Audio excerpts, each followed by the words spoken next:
شنده مهربان، السلام علیکم و رحمت الله و برکاته.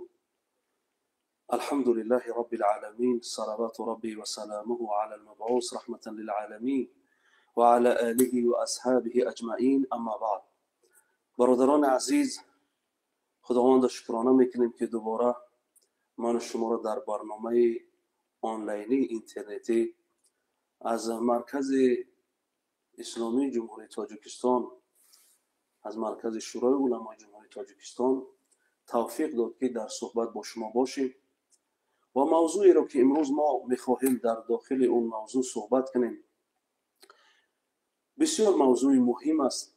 موضوعی هست که امروز بعضی ها در این موضوع نادیدگی میگیرند، خصوصا بعضی از جوان ها این چیز را نادیده میگیرند.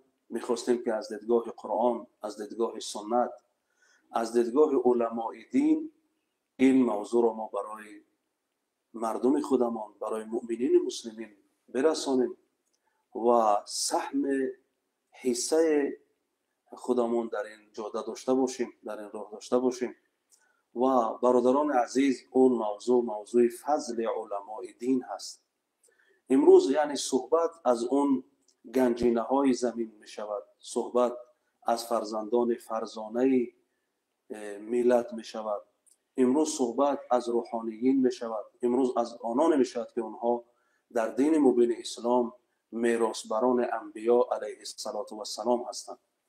و برادران عزیز، بس اوقات خداوند برای شخصیت ها فضیلت قائل هست که بسیار مردم از اون غافلند. و امروز میخواستیم چند از اون فضائل، چند از اون آیت های قرآنی، چند از اون احادیث نبوی صلی الله علیه و سلم را برای شما برسانیم که ما در جاده زندگی چگونه با این علما در رابطه باشیم، از اونها چگونه استفاده کنیم و اونها خودشون چه وظایفی دارند در روی زمین.